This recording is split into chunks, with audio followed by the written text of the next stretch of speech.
Hello everyone, कैसे हो आप सब। आज हम लोग class 7 geography chapter 3 our changing earth ये पढ़ने वाले हैं। तो देखते हैं एक एक करके। The lithosphere is broken into a number of plates known as lithospheric plate. तो ये इम्पॉर्टेंट टर्म है, हालांकि ये आपका बोल्ड में ऑलरेडी किया हुआ है। लिथोस्फेरिक प्लेट्स, ये आपको ध्यान रखना है। लिथोस्फेरिक कह रहा है कि द लिथोस्फेयर, दैट मीन्स आपको पता होगा कि अर्थ में, हमारे वर्ल्ड में लिथोस्फेयर जो स्थल होता है, दैट मीन्स लैंड होता है, उसको हम लोग लिथोस्फेयर कहते हैं। और ये लिथोस्फेयर है जो actually broken into a number of plates, बहुत सारे प्लेट्स में ये डिवाइडेड है, और हर प्लेट्स को हम लोग लिथोस्फेरिक प्लेट्स कहते हैं। You will be surprise to know that these plates move around very slowly. तो आपको आश्चर्य होगा कि ये जो लिथोस्फेरिक प्लेट्स हैं ये मूव भी कर रहे हैं just a few millimetres each year. मतलब इनका जो मूवमेंट है थोड़ा स्लो है, लेकिन फिर भी ये रेगुलर बेसिस पे मूव हो रहा है। आप कह सकते हो कि हर एक साल ये लगभग कुछ मिलीमीटर्स या फिर आप सेंटीमीटर्स में भी कह सकते हो कि इसका मूवमेंट होता है। दिस इज बिकॉज, तो ये हालांकि इम्पॉर्टेंट लाइन है कि this plates move around very slowly, just a few millimeters each year. This is because of the movement of molten magma inside the earth. और ये क्यों मूव हो रहा है? क्योंकि हम लोग जानते हैं कि अर्थ के अंदर मोल्टन मैग्मा है, और मोल्टन मैग्मा में चूंकि मूवमेंट हो रहा है, इस वजह से ये लिथोस्फेरिक प्लेट्स में भी मूवमेंट हो रहा है। The molten magma inside the earth moves in a circular manner as shown in the activity। और ये मोल्टन मैग्मा किस तरह से मूव कर रहा है? सर्कुलर मैनर में। इस एक्टिविटी में पढ़ कर देखते हैं। Take a small coloured paper pellet and put it in a beaker half filled with water. एक बीकर लेते हैं, इसमें हाफ लगभग पानी भरा हुआ है, और इसमें एक कलर्ड पेपर पैलेट डालते हैं। Place the beaker on a tripod stand and heat it। फिर इसको एक स्टैंड पे रखते हैं और गर्म करते हैं। As the water warms up, और जैसे ही पानी गर्म होता है, you will observe, आप ऑब्जर्व करोगे that the paper pellet is moving upward। आपको दिखेगा कि ये पेपर पैलेट है जो ऊपर की तरफ मूव कर रहा है along with the warm layers of water। पानी गर्म हो रहा है, तो गर्म पानी की लेयर के साथ ये पैलेट है जो भी ऊपर आ रहा है। एंड देन सिंक बैक, और फिर क्या होता है कि वापस वो फिर डूब जाता है with the cooler layer of water. ऊपर आया और फिर ठंडे पानी के साथ वो फिर डूब जाता है, फिर वो भी गर्म होकर फिर ऊपर आता है। तो कुछ इस तरह का चलता है। The molten magma inside the earth. तो ये एक्टिविटी दिखाने का मेन मकसद है कि इस तरह से ही मोल्टन मैग्मा जो अर्थ के इनसाइड है वो भी कुछ इस तरह का ही मूव करता है, moves in a similar manner. तो यहाँ पे देखते हैं फिर कि the movement of this plates cause changes on the surface of the earth. तो यदि प्लेट्स में मूवमेंट हो तो सर्टेनली कुछ ना कुछ चेंजेस अर्थ क्रस्ट में आएगा। The earth movements are divided on the basis of forces which cause them. और ये जो मूवमेंट होता है, किस तरह का मूवमेंट होता है, ये डिपेंड्स करता है कि किस तरह का फोर्सेस उस पर लग रहा है। The forces which act in the interior of the earth is called endogenic force. तो दो तरह के फोर्स हैं, या तो अर्थ के अंदर से, इंटीरियर से कुछ फोर्स लग रहा है तो उसको इंडोजेनिक फोर्स कहेंगे, and the forces that work on the surface of the earth is called exogenic forces. तो दो तरह का फोर्सेस है, जो अंदर से लग रहा है उसको इंडोजेनिक फोर्सेस कहेंगे, और जो बाहर, अर्थ के बाहर, क्रस्ट के ऊपर जो फोर्सेस लग रहा है उसको एक्सोजेनिक फोर्सेस कहेंगे। स्टेबल में देखिए थोड़ा, अर्थ मूवमेंट, ठीक है, एंडोजेनिक फोर्सेस लगता है और एक्सोजेनिक फोर्सेस लगता है। एंडोजेनिक फोर्सेस में दो तरह के हैं, सडन फोर्सेस कुछ होते हैं, सडन फोर्सेस में कुछ जैसे अर्थक्वेक, वॉल्केनो, लैंडस्लाइड्स, ये सब कुछ सडन फोर्सेस हैं। और डायस्ट्रॉफिक फोर्सेस और बिल्डिंग माउंटेन्स, कुछ ऐसा भी फोर्सेस होता है जिससे है जो माउंटेन्स वगैरह अर्थ के क्रस्ट पे बनता है। जैसे कोई एक प्लेट है इस ओर जा रहा है, कोई दूसरा प्लेट है इस ओर जा रहा है, दोनों टकराएगा तो कुछ इस तरह से माउंटेन बनेगा। अभी यहाँ पे देखिए एक्सोजेनिक फोर्सेस, एक्सोजेनिक फोर्सेस जो बाहर से हैं, जैसे इरोजनल और डिपोजिशनल। हम देखते हैं कि अर्थ क्रस्ट में हवाएं चलती है, नदी बहती है, तो ये सब जो इरोजन का काम भी करती है। एक जगह से जो रॉक पार्टिकल्स है, सैंड पार्टिकल्स है, रॉक्स का इरोजन होता है, और वो एक जगह से इरोजन होता है और कहीं दूसरे जगह पे वो डिपॉजिट होता है, जमा होता है। तो ये सब जैसे रिवर, विंड, सी वेव्स, ग्लेशियर्स, इन सब के कारण एक्सोजेनिक फोर्सेस लगता है। ओके, अभी आगे देखिए, endogenic forces sometime produce sudden movements.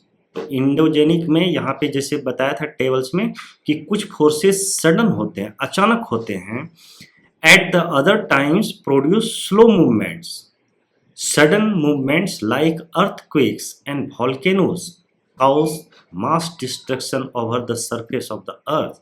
और यदि इस तरह का मूवमेंट हुआ, जैसे अर्थक्वेक है या वॉल्केनोज है, ये सडन मूवमेंट्स हैं, तो इस तरह के सडन मूवमेंट से है जो बहुत सारा डिस्ट्रक्शन आ सकता है धरती पर, है ना।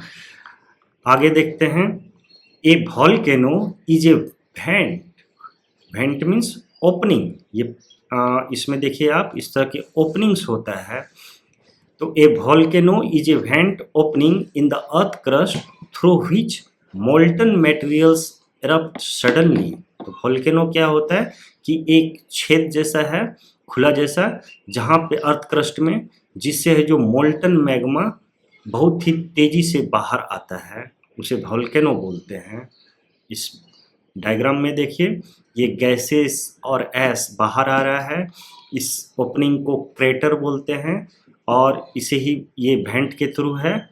और ये देखिए लावा इस तरह से बाहर निकला, मोल्टन मैग्मा जब बाहर आता है तो उसे ही लावा कहते हैं।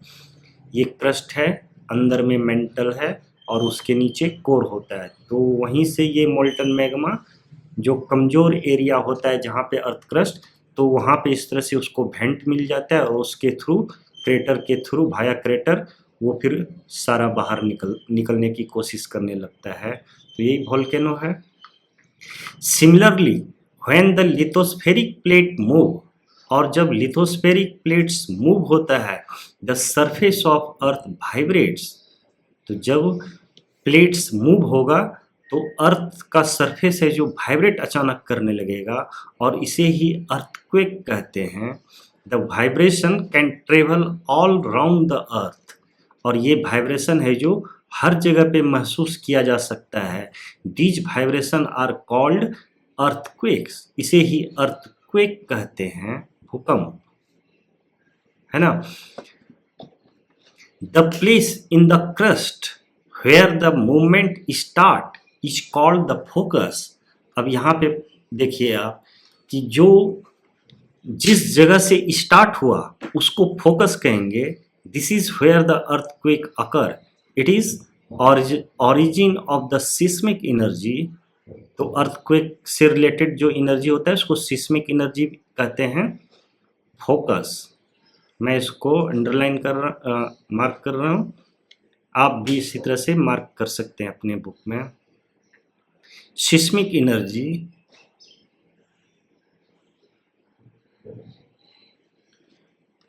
ठीक, यहाँ पे वापस देखिए, these vibration are called earthquake, the place in the crust where the movement starts, जहां से मूवमेंट स्टार्ट हुआ, is called the focus, the place on the surface above the focus, focus के जस्ट ऊपर का जगह, इज कॉल्ड इपीसेंटर, क्योंकि वो focus तो कहीं भी धरती के अंदर, क्रस्ट के अंदर कहीं भी हो सकता है, तो उसी के जस्ट ऊपर जो अर्थ सरफेस हुआ उसको हम इपीसेंटर कहेंगे।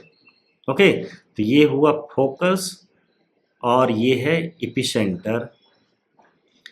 Vibration travel towards from the epicentre as waves. अब क्या होता है कि इस इपीसेंटर से, अर्थ सरफेस पर इपीसेंटर है, यहाँ से वाइब्रेशन स्टार्ट होता है और किधर जाता है, वो चारों तरफ चलता है। वाइब्रेशन ट्रेवल आउटवर्ड्स, यहाँ से आउटवर्ड्स बाहर की तरफ वाइब्रेशन, ये सर्कल आप देख रहे हो, तो इस सर्कल के अराउंड वो वाइब्रेशन मूव करता है। From the epicentre as waves, greatest damage is usually closest to the epicentre. आपको यहाँ पे ध्यान रखना है कि जो अधिकतर डैमेज, ज़्यादा डैमेज कहाँ पे होता है, जहाँ पे एपिसेंटर है उस जगह पे या उसके नज़दीक में ज़्यादा डैमेज होता है। And the strength of earthquake decreases away from the centre, और जैसे जैसे ये दूर जाएगा तो उसका स्ट्रेंथ घटता जाता है।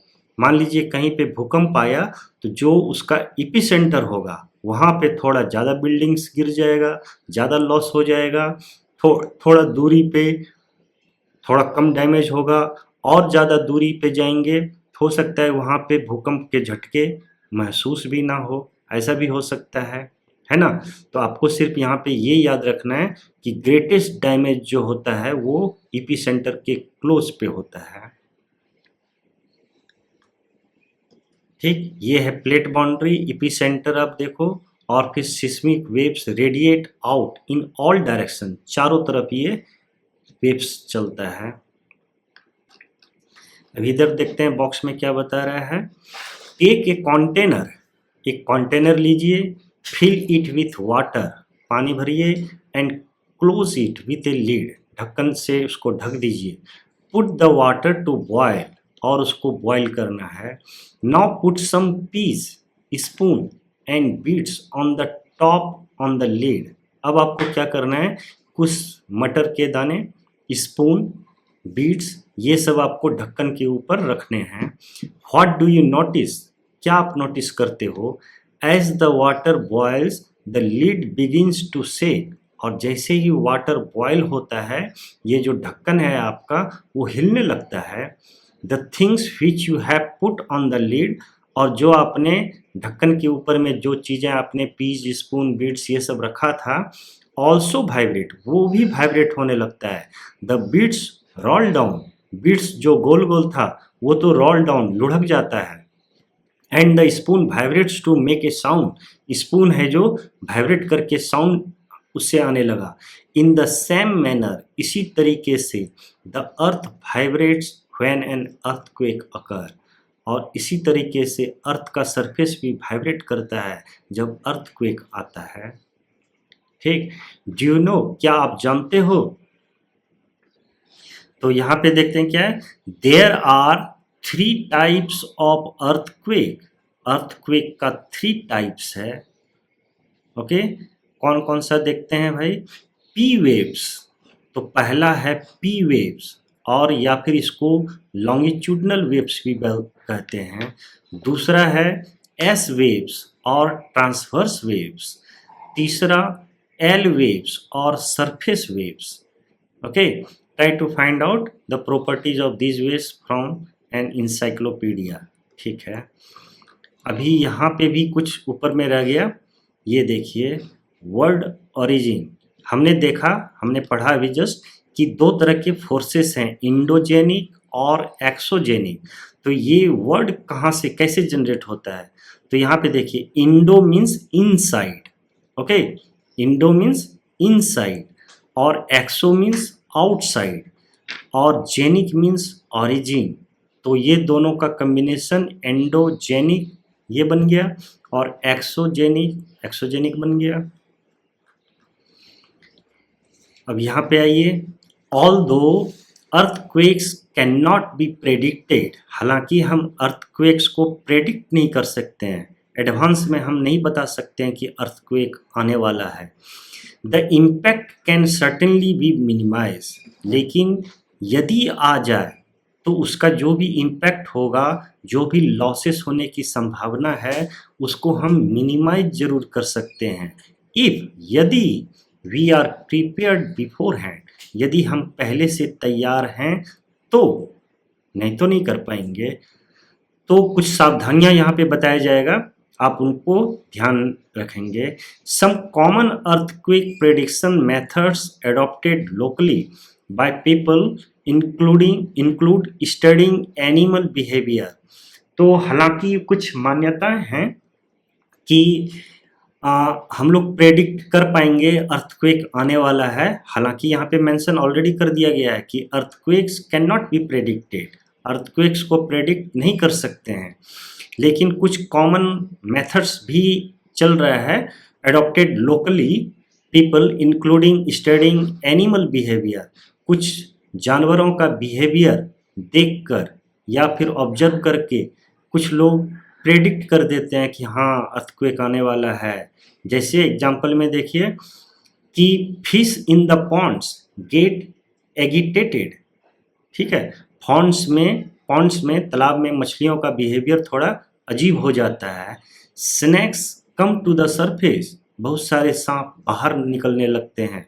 तो कुछ इस तरह का ऐसा समझते हैं हम लोग कि शायद इन एनिमल्स को, ऑर्गेनिज्म को पता चल जाता है कि, क्योंकि ये अर्थ के क्रस्ट से रिलेटेड है, स्नैक्स को कंपन महसूस होता है, फिश भी पॉन्ड में है तो उनको भी शायद महसूस हो जाता होगा। तो ऐसा हम लोग समझते हैं, हालांकि यहाँ पे स्पष्ट लिखा हुआ है कि हम प्रेडिक्ट नहीं कर सकते हैं, लेकिन लोकली लोग थोड़ा अंदाज लगाते हैं इससे। अर्थक्वेक एक केस स्टडी, यहाँ पे फोटो देखिए किस तरह से destruction caused by an earthquake इन गुजरात। कुछ दिनों पहले गुजरात में भयंकर अर्थक्वेक आया था और बहुत सारा विनाश हुआ था। देखिए किस तरह से बिल्डिंग गिर रही है।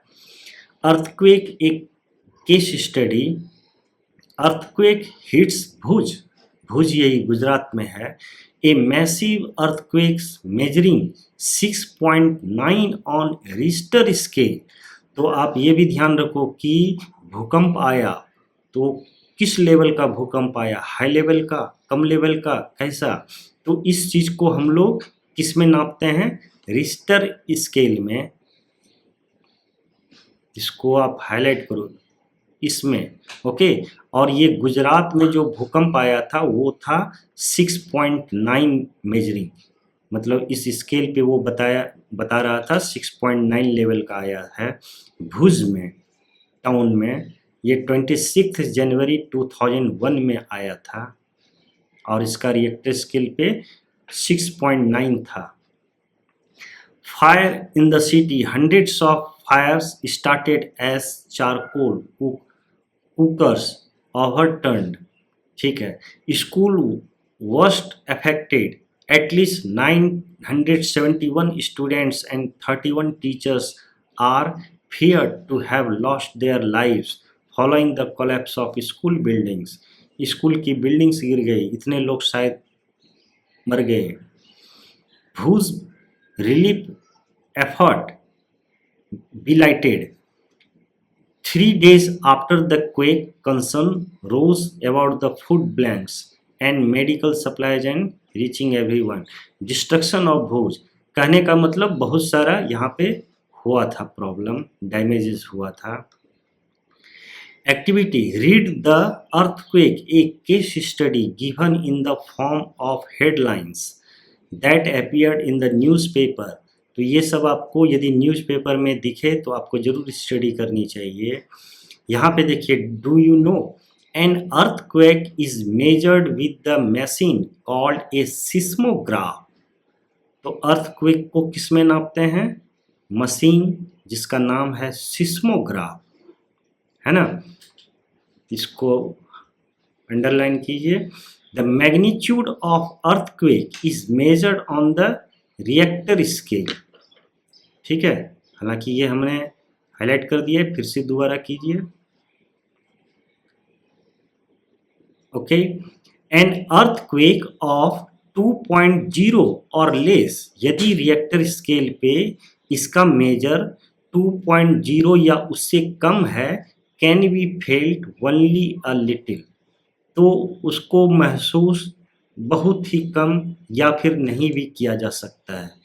2.0 या उससे कम हो यदि, तो an earthquake over 5.0 can cause damage from things falling, और यदि 5.0 से ऊपर हो या उसके आसपास हो तो कुछ डैमेजेज हो सकता है, कुछ चीज़ें जैसे घर में कुछ कोई चीज़ रखा हुआ है वो गिर सकती है, इस तरह का। और ए 6.0 और higher magnitude is considered very strong, यदि 6 पॉइंट से ऊपर हो तो फिर वो बहुत ज़्यादा होता है।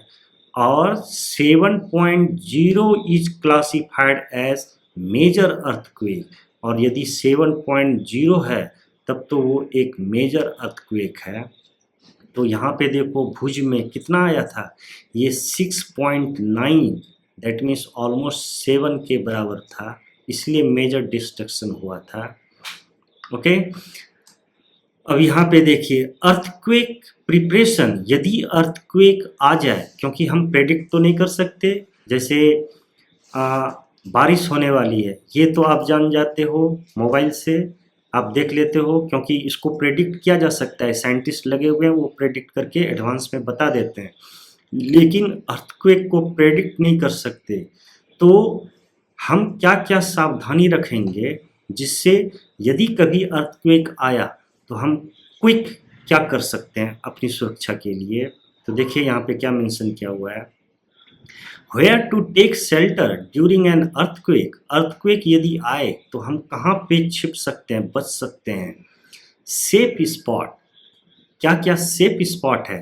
अंडर ए किचन काउंटर, किचन काउंटर के अंदर आप फटाफट छुप सकते हो, या किसी टेबल और डेस्क के नीचे, अगेंस्ट एन इनसाइड कॉर्नर और वॉल, जो यदि दीवार के किनारे भी आप चले जाओ तो, या कॉर्नर में खड़े हो जाओ, क्योंकि वो तो एकाएक भूकंप आएगा और फटाफट गिरना स्टार्ट हो जाएगा सब कुछ। तो आप फटाफट क्या कर सकते हो, तो तुरंत दीवार के साइड में चले जाओ, दीवार से सट जाओ, या फिर कॉर्नर में चले जाओ, या फिर किचन काउंटर, किचन में हो तो किचन काउंटर के अंदर चले जाओ, या टेबल डेस्क पढ़ रहे हो, आप स्टडी कर रहे हो तो टेबल डेस्क के नीचे चले जाओ। स्टे अवे फ्रॉम, किस चीज़ से दूर रहना चाहिए? फायर प्लेसेस, जहाँ पे आग लगी हो उससे दूर रहिए, क्योंकि अब आग हो सकता है जो डैमेजेज है उसमें वो आग भड़क सकता है, इसलिए आप आग से दूर हो जाइए। एरियाज अराउंड चिमनीज, चिमनीज के किनारे से भी दूर हो जाइए, क्योंकि वो चिमनी टूटने वाली है, हो सकता है। Windows that shutter including mirrors and picture frames, Windows जिसमें है जो ग्लास लगा रहता है उससे भी दूर हो जाइए, क्योंकि वो चमक सकता है, टूट सकता है और गिर सकता है आपके ऊपर। तो विंडोज वगैरह खास करके जहाँ पे ग्लास लगा हुआ है उससे दूर हो जाइए। पिक्चर फ्रेम्स, पिक्चर फ्रेम्स में भी ग्लास शीशा लगा रहता है, उससे भी दूर हो जाइए, क्योंकि वो दीवार पे टंगा हुआ है, लेकिन अभी यदि भूकंप आए, अर्थक्वेक आए तो वो गिर सकेगा, आपके सर पे वो गिर सकता है, इसलिए दूर हो जाइए। Be prepared, spread awareness amongst your friends and family members and face any disaster confidently, और इस बात के लिए तैयार रहिए, अपने दोस्तों को भी ये सब जानकारी दे दिया कीजिए, अपनी फैमिली मेम्बर्स को भी जानकारी दे दिया कीजिए, और इस तरह के डिसास्टर से बचने के लिए कॉन्फिडेंस के साथ एनी टाइम आप तैयार रहिए, है ना।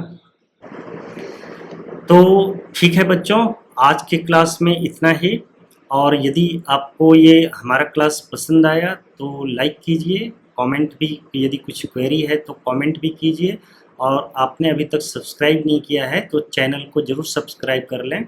और अगली वीडियो, अगले क्लास में हम मिलते हैं, जिसमें हम लोग फिर पढ़ेंगे major landforms. Okay, bye bye.